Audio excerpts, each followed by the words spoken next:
America's most exciting radio talk show.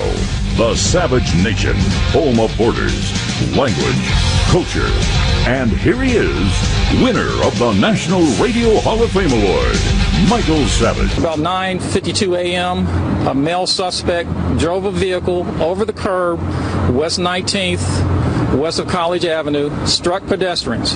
He exited the vehicle and used a butcher knife to start cutting pedestrians. Our officers was on scene in less than a minute, and he ended the situation less than a minute. He engaged the suspect, and he eliminated the threat. The suspect is DOA. Blue Monday, how I hate Blue Monday. Got to work like a slave all day. Here come Tuesday. All right, we're not up to Tuesday already. There's a terror attack by a Muslim. From the Buckeye State to the Blind Eye State in just one administration. From the land of the free and the home of the brave to the land of the freeloader and the home of the empty revolver. That's America under Barack Obama.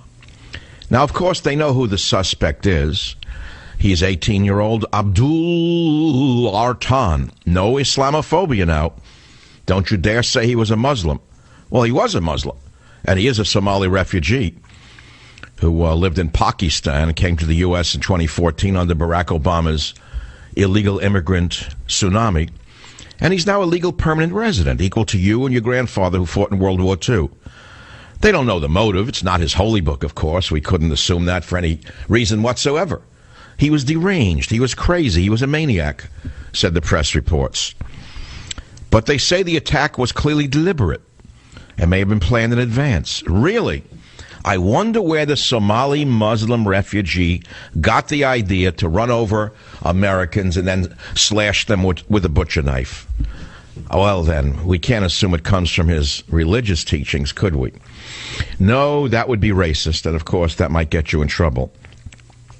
But here we are, not days after the recount was announced, where Hillary's challenging the election along with this Stein character.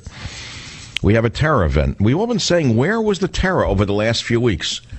Why have the Islamo-fascists been so quiet during the election? Where were they? And why would they trigger one of themselves now? I mean, I don't know if there's any relationship to the fact that the election's over and now it's being contested, but it seems odd to me that these Abduls, Artans, weren't slashing and driving people over a week or two ago. Why all of a sudden? And I'm just thinking out loud, you know what I'm saying. There are other topics I was going to talk about today.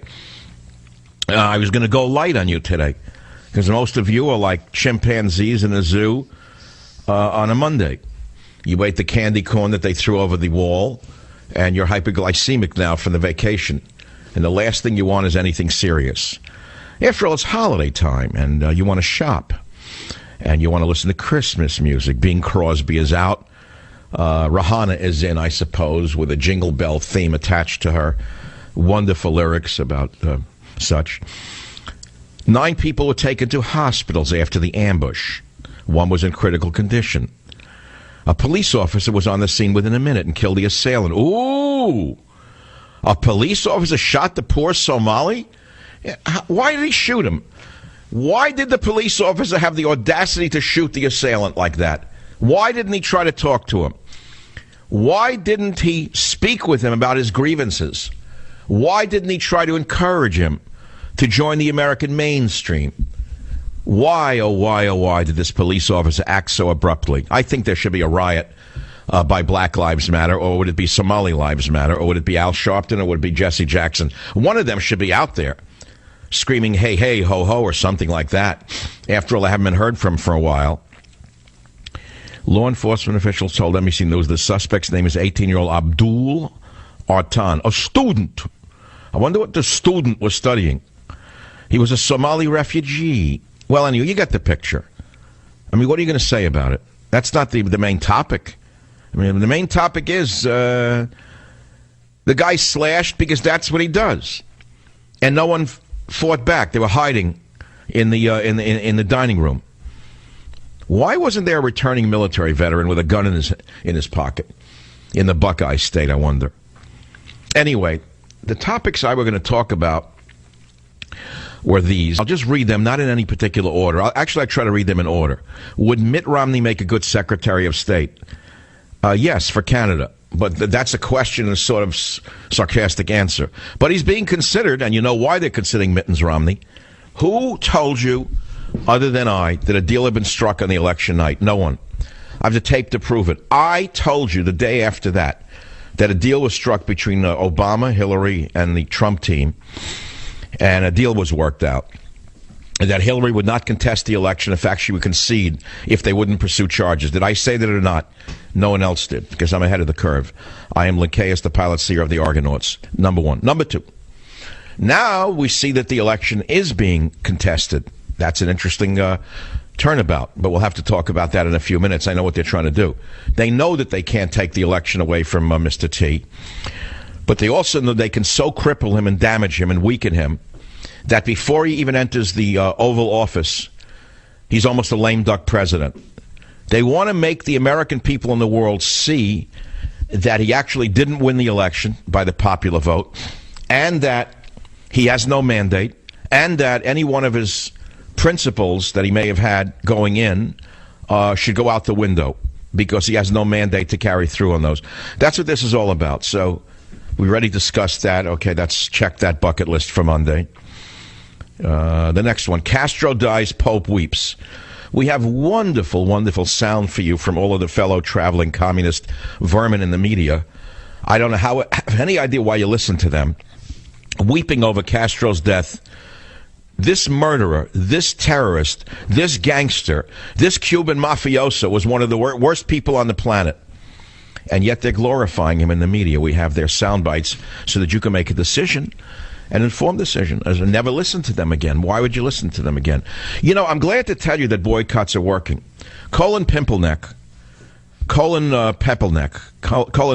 whatever his name is, who started out with the knee job on the football field. He thought he was going to get a real boost out of that.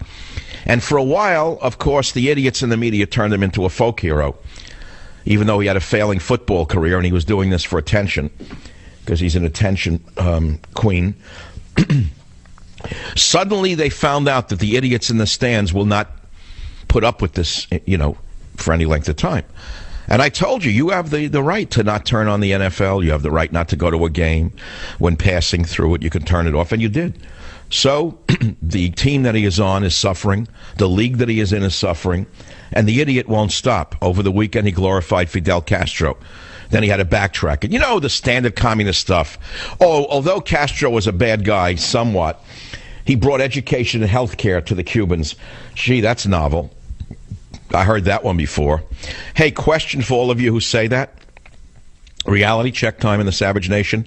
Let's see. Castro brought medical care and education to the peasants in Cuba. Really?